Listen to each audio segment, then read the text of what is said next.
Alrighty guys, welcome back to the show. I hope you guys are all having a great and an amazing day today. So let's wait for some people to go ahead and join in. So I hope you guys are all having a great and a amazing day today. I hope you guys are all staying safe out there and having a good one here. So we're going to be going ahead. We're going to be talking about just the top stocks that you guys wanted me to look at throughout the week. I get a lot of questions. I get a lot of, comments on my videos asking me to go ahead and look at some stocks. So that's what we're going to go ahead and do.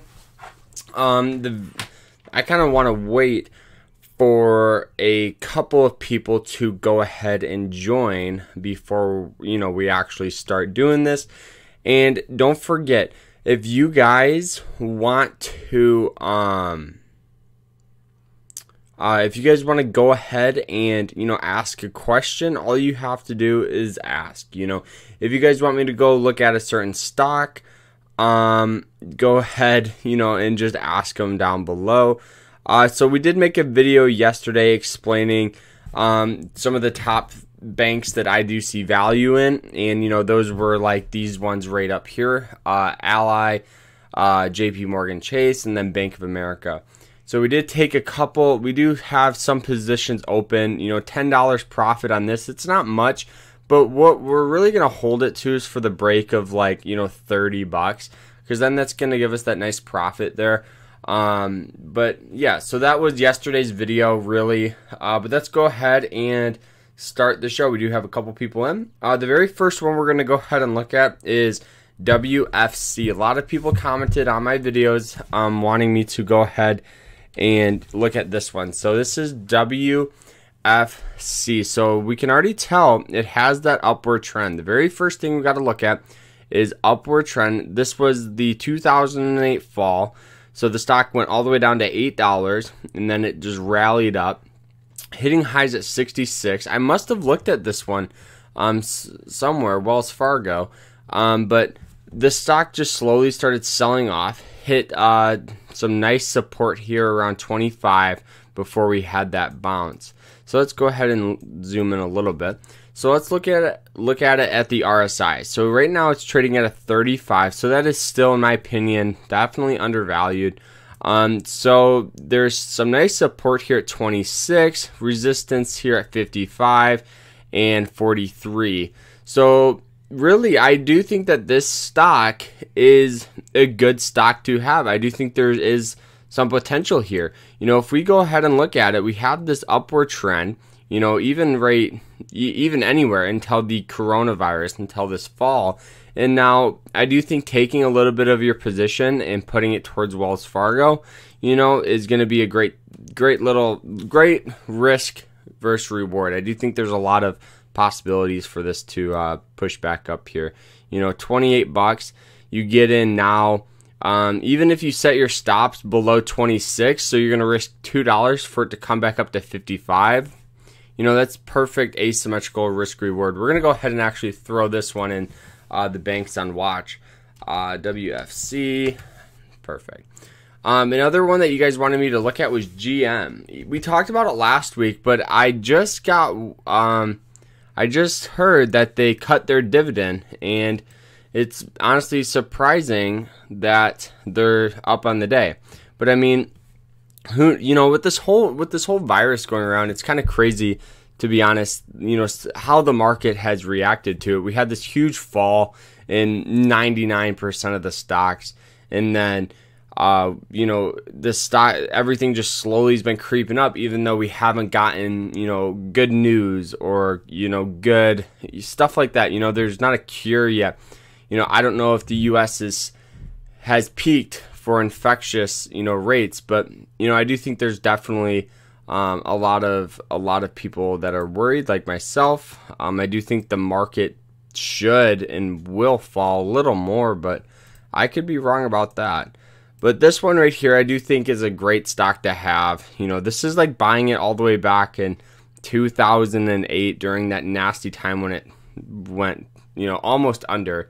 Yeah, so this is definitely one that I would definitely take a stab at. It's only 22 bucks. A lot of these stocks are so affordable right now that, you know, you get in $22, they cut their dividend, but once the virus is done, they're gonna put it back, and everything's gonna be the same. It's trading at a 37 on the RSI, so you know you can just still think it's a little undersold there. But so yeah, moving on. Some people wanted me to go ahead and look at Tesla today. TSLA, I believe, is the ticker. Yep.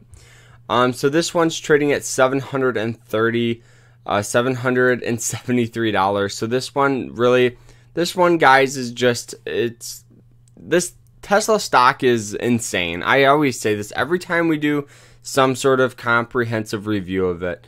But all right, so we got to look at resistance. So you guys can see there's some resistance here at around 400 bucks. It's hit it once, and then once it broke above it, this old resistance is now the new support for this stock. So once it came all the way down here, it bounced, and that's the new support here. So the support moved from here to here. So what I did is I set an alert at 500 because I do think getting in at 500 is a fair buy for this stock.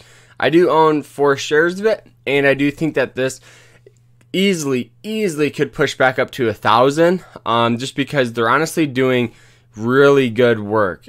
Really. They beat their expectations for their Model 3 deliveries. I think they're doing their earnings sometime. It might have even been today. But they're doing the earnings. I do think getting a little bit of Tesla, maybe even 1 share, is definitely worth it. Some analysts say that this stock could easily go back up to, or not go back up to, but go up to $7,000. I can't even talk. I stuttered. But $7,000 for 1 share of Tesla stock. So I do think that this is definitely a good stock to go ahead and try to get. So if you guys have any questions, you know, go ahead and ask them. We do like it when people, you know, want to look at certain stocks. So I do think looking at Carnival Cruise, you know, this is one that is very undervalued, and who knows what's going to happen. I do think getting in a little bit, you know, getting in a couple shares of this is definitely worth it in my opinion, just because once this whole virus is done, once everything's done, you know, Carnival Cruise and people are going to start going on cruises, and they're going to start bringing their revenue back up. They restructured their debt to, I feel like, to get them through this hard time. So I do think, you know, taking a little bit of your position, it's only 14 bucks a share.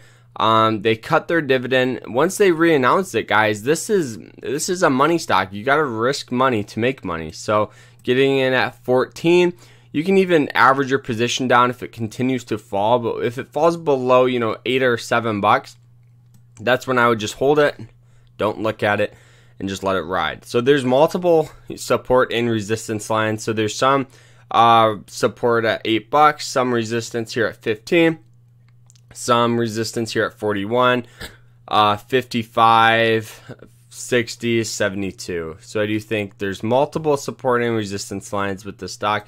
But the reason why I got in, guys, is because this is like buying this stock back in the 90s. And I do think that once, I keep saying it, but once this whole thing's done, I do think this is going to be a great stock to have in your portfolio. So moving on here, let's go ahead and look at, I think we wanted to look at Ford, ticker symbol F. So this one, guys, we've done multiple reviews of this stock, but so you guys see before the virus how the trend was just going down. So this stock really went from 17, continued to fall, you know, in between 12 and then 8 and then all the way back up to 10. And then this is what has happened. You know, people do think that Ford is going to come back strong. But the thing about Ford is they do have a lot of debt, and they cut their dividend. They don't have a lot of cash on hand. You know, I understand that you need to risk money to make money. And so when people say, you know, where do I see this stock going? I could see this stock going back up to, you know, $8 or $7 realistically, I do think it's going to take a little longer to get up there, especially with Ford. You know, Ford, I don't know, for some reason, I would rather see you guys put your money towards Tesla or GM, just because I saw this article that said how much money that the auto industries have to get through the next, year or so. And Ford, it was the second lowest on the list. They have enough money to get through about 4.5 months. So take that and take that with your, some, I don't know, guys. But yeah, so you guys can see here the market today. I don't even know what the market did, to be quite honest. Do you guys have any questions? I feel bad, if I'm not answering them. You guys are doing great watching, but it's always nice. So, whoops, what the heck did I just put? What did I just put in? Oh, okay. So it does look like today the market is kind of up a little bit. I thought it was up quite a bit, and then it looks like we did get some sell-off here today. So this is amazing that the market has bounced as well as it did. It literally has done the definition of a V pattern, where it falls and then continues to rally. It's honestly pretty insane, though. So is there any stocks that you guys want to go ahead and look at? NET. Okay, perfect. Let's go ahead and do it. NET. All right, so this stock is up about 6% today.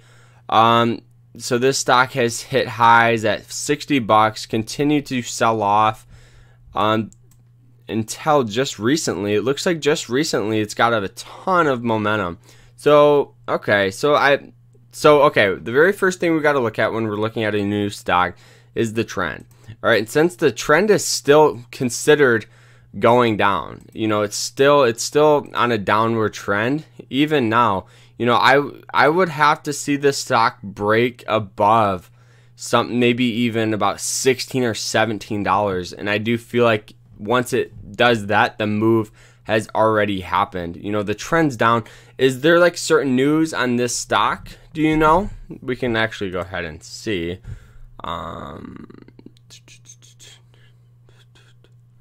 So what is this, a tanker?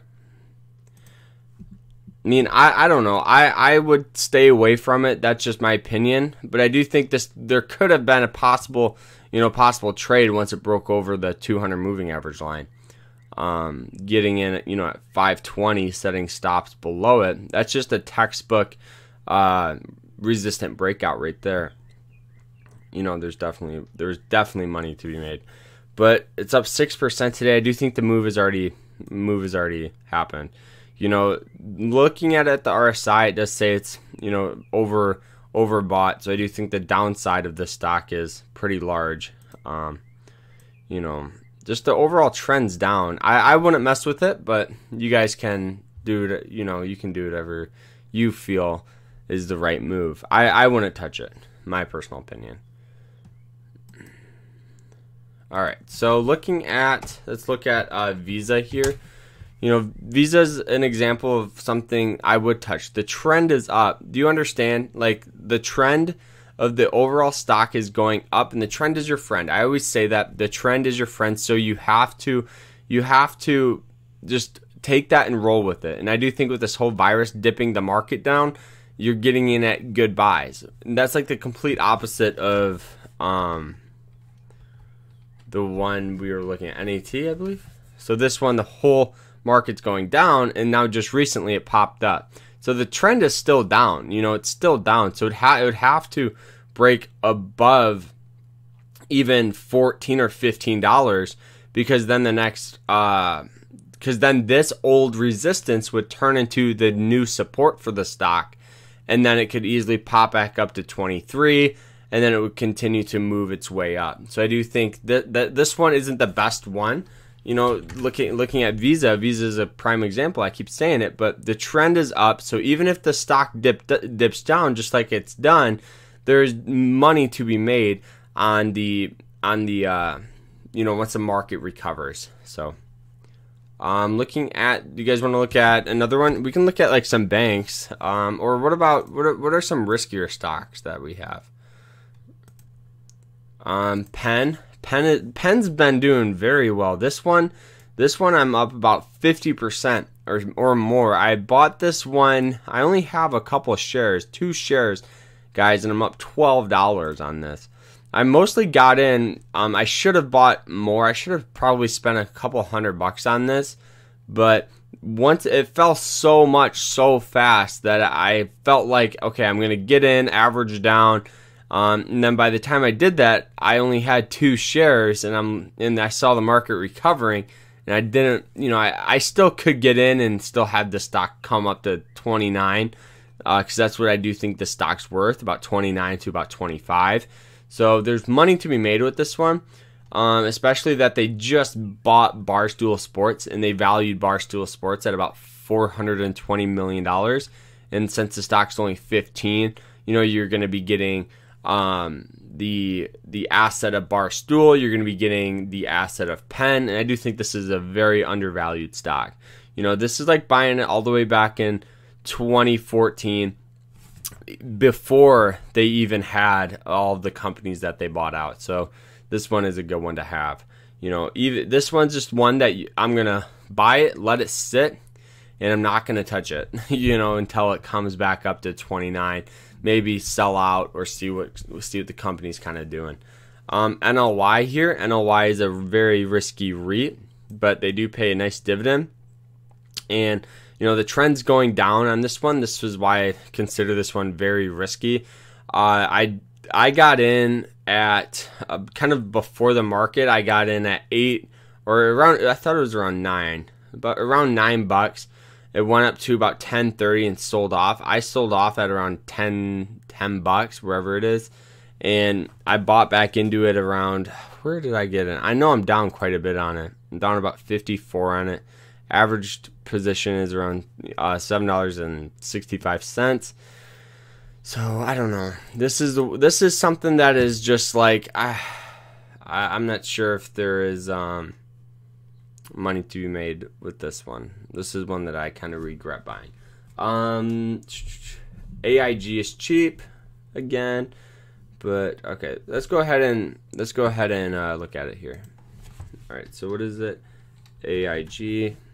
All right, see, whoa.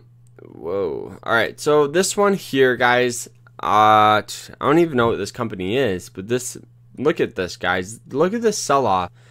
So it's hit 25. We got to change the time frame. Let's look at the past 180 days. All right, so this one definitely looks a lot cleaner. Okay, hold on. Let's go about 1 year. Let's see. Okay, this actually looks a lot cleaner compared to what it just looked like. So this one here, so it looks like there's it looks like when the stock's above it, it uses this yellow line as support. So as you guys see, it's hit it once, twice, 3 times, and then it kind of consolidated and then fell with the whole market. So this one, I do think there's definitely some money to be made here. We have this trend that's starting to come up like this. Well, I can't even get it right there. So we do have this trend that's starting to move its way back up. So risking 20, do you think risking 25 or risking about, what would this be? Maybe $10, risking $10 to make 25 is a good risk reward? I do think that there's definitely some money to be made here. The only issue is there's these moving average lines that are going to act as resistance. So, once the stock is below it like it is, all of these lines right here are going to be resistance for this stock. So it's going to have a little harder time breaking above it. But yeah, I do think there's some money to be made here. I do think there's a nice opportunity in front of us with AIG. The only thing I didn't like about it was looking at the max chart. Let's go ahead and go back here. So, hold on. I gotta set that as a preset. The only thing I didn't like was seeing this beautiful uptrend, and then this nasty sell-off, and then this consolidation, and then this sell-off. So do I think it's gonna come back up to here? Probably not. I don't think there's a opportunity for it to come up that much, but I do think since the stock is kind of just consolidating in between 60 and about 36, That's kind of where it trades. So I do think getting in even at 25. Let's see where. So okay, so the lowest is $6.60. It's probably slowly been climbing up until the virus happened. Hit this. Okay, yeah. So the issue with this one, guys, it took me a minute. So the issue with this one here is this yellow line. The stock hasn't broken above it. So as you guys see, all the way back here is the last time it's done it. All the way back in here. And ever since then, look at once it's fallen under. Okay. It fell under. Look. It came very close, but look. You know, so it's hit it multiple times. So I do think there's an issue with it once it gets back up to 52 at that line. But there's definitely a nice swing trade with this one. What are you using to view these stocks and keeping all of these things organized? So right now I'm using TD Ameritrade's Think or Swim platform for this account that I'm actually trying to build. This account that I'm building is mostly focused on swing trades, dividends, and more long-term investing. So this is the TD Ameritrade's Think or Swim platform. And then this is kind of how I keep everything organized. So right here we have some, top stocks that I do see on watch, top REITs, swing trade stocks, risky stocks, oil, dividend ETFs, and then when I actually do day trade on this, I don't day trade on this a whole lot anymore. I mostly do use Lightspeed, but I do it sometimes. If that's, say, I see an opportunity in front of me, I will do it. And then banks. So these are just like watch lists. I just keep everything organized with watch list. It's pretty simple. All you have to do to create your own, if you guys don't know, is go ahead and you can go to, create a watch list right here, boom, and then type in whatever name you want, and then type in the companies that you want on it. And then you can just click add, go to your watch list right here, and then put in all the stocks or the watch list that you guys just created. So what I always do is I do keep some major news up here. I can minimize it pretty easily. And then I do keep the overall market right here, so I can kind of just look at it.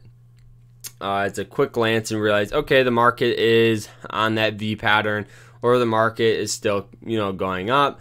There's some support here, and just get a good overall understanding. If I'm using my stock, or if I'm using this for day trading, then I mostly use multiple screens. I have my other monitor up, but this, since we're just having fun looking at stocks, I don't get everything, everything up like that. So if you guys have any questions, that's pretty much it. We hit all the stocks that I really wanted to talk about today. I think we're good. If you guys have any questions, go ahead and ask. Last time I ended it and it turned out that there was a couple people that needed to ask some questions here, but so you guys have been showing me great support, and I'm really appreciative of it. I try to post a video each day, just to help out everyone. I do think I love making it. Are you watching BUD? Let's go ahead and pull it up. BUD. All right, so this one is. All right, so it did have this huge, this very nice uptrend all the way starting back in 2009, moving up, hitting highs at $136 in 2015, and then this fall. So, okay, looking at trends, we had this trend going up, just like this, okay, and now look at this. Okay, so even if the whole coronavirus didn't happen, the issue with this one is it's still on that trend down. It could have fallen way too much, and in looking at the RSI, it does prove that. So I do think there's some money to be made here, but I do think it coming back up to $136 it's going to take some work for this stock. But yeah, wait, let's go ahead and change the time frame. Hold on. I want to look at it like this. All right, so the trend, yeah, the trend's still down. Yeah, that's the issue with this one. The trend's still down with this one, so I wouldn't mess with it. I always look at the trend before the virus, and then I look at if that's, say, if the coronavirus didn't happen, the trend with this one would still be down, you know, so it's not like the coronavirus made it fall. It probably did make it fall a lot, but for it to come back up to $136 isn't probably happening. So which one? UAL, United Airlines. Do I own some of this? Yes, I do. I do own one share. Yeah, so I do think, okay, the issue with airlines, I do think airlines right now are undervalued. I've stated this in my videos. The reason why I do think that is because I do think airlines are more of a necessity than cruise lines and, you know, stuff like that. So I do think almost all of the airlines are going to recover in a shorter amount of a time because, you know, they're more essential. People need to travel for business. People need to travel to, you know, for jobs. People need to just, you know, just kind of how it works. People need airplanes. And, you know, since the stock fell so much, it's like buying this stock way before all of this. We're all the way back in, what is that, 2013? So, you know, risking a little bit of your money for it to come back up to $60, you know, we're going to be risking maybe, dude, somebody's cutting their grass right outside my house. That is terrible. But, so risking, you know, risking, what would this be? Risking, since there's supports here at 18, even support at 22. So you're risking $4 for it to come back up to 20. And if not, you just cut your losses. I would take that trade all day. And that's what I'm in the process of. You know, I do think I should buy some more. That's how I think about these. Same thing with like Delta. I do think Delta, I don't know, what is Delta's? Delta, I don't even know Delta's ticker. I thought I owned some of it. Hold on. Right here. I don't know where. Oh, right here. Whoops. Okay, Delta. Yeah, so very similar thing with Delta. You know, Delta's kind of now going like this. It's kind of forming this little pendant. So there's definitely a possibility that it could fall down a little more. But the issue with Delta is they don't have a lot of cash on hand compared to a lot of these other companies. So that's the issue with Delta. But all of these companies got stimulus money, so I don't think they're going under at all. Do you have any shares of HD? I don't, but let's go ahead and pull it up. HD, Home Depot. Oh man, I should buy some. I was just looking at this stock the other day. I should have bought some here. Look how much it fell, guys. Fell all the way back down to $145. Now it's up at $218. So definitely money to be made from $218 to $247. Home Depot, guys. People are never going to buy it, or people are never going to not have Home Depot. People need to do repairs. They offer a nice dividend. You know, there's nothing wrong with this stock. Absolutely nothing. The issue with it right now is it's kind of expensive, but not really. I mean, it's like buying it a year ago, but it's just the fact that we could have bought it at $146 that is irritating to me. I don't mind spending $218, but I like to get, you know, it at a good price. And since it's kind of creeping up at the RSI, it's hard to say, guys. It really is hard to say to buy it now. I would rather buy it now and then average my position down as it falls. That would be the best. That would be the best strategy to approach Home Depot here. Buy it as the stock falls, average your position down. So that if it falls back down to 140.49, you average down, so your average price is 180. You know, that's the best way to go about this one, guys. Man, let's go ahead and throw this in a watch list here, because I do. What did I just click? Oh, Coke.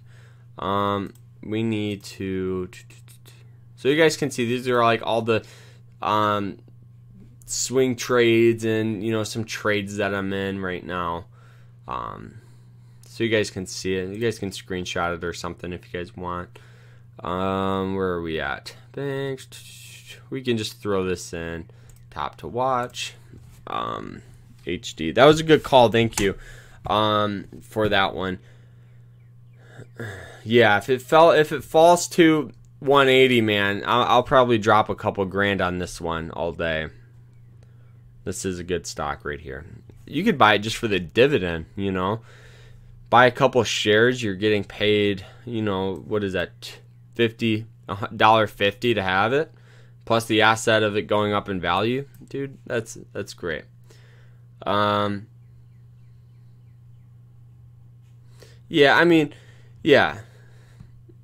It's awesome. You get the growth and you get a nice little dividend. It's perfect. I just wish it fell. I would have bought some more here. Oh, another one I want to look at is this one. Look at this one, guys. Beautiful uptrend. Coronavirus. Crashed it down. Hit lows at $20. Now it's at 46, you know, or 43, excuse me. So definitely money to be made with this one. This is Live Nation Entertainment. This is the one Mark Cuban bought some. Yeah, $6 a year to have it. It's amazing. But this is the one Mark Cuban took a stab at. So I do actually want to get some of this. Maybe spend $100, get 2 shares. You know, that'd be pretty sweet too. The only issue with this one is there's no dividend, and you know how I am with dividends, guys. I love a nice little dividend. And since this one doesn't offer it, you know, this is more of a growth. I get that. There's companies like that out there. I did take a stab at Run. What did I get in at? I got in at 930. Only 1 share. I don't know. It was like almost peak bottom, about right here. So, you know, I did have this nice little uptrend. It was just very, very undervalued on the RSI. I should have bought more, guys. You know, it's the issue with this account. I only have a couple thousand in it. So I can't, you know, go ballsy buying, you know, stuff I normally would buy in my like day trading account. But all right, so I think that is it. I hope you guys enjoyed it. Make sure you guys like it. If you guys got any education out of this, it would greatly appreciate. I would greatly appreciate a huge thumbs up on the video, guys. You guys have no idea how much that honestly helps me out. So that is it, though. I hope you guys enjoyed the nice little episode here today. So that is it. Remember to stay happy, stay positive, stay inside. You know, we'll have a good one here. See you tomorrow, guys. We'll come out with a podcast probably tonight. So take care.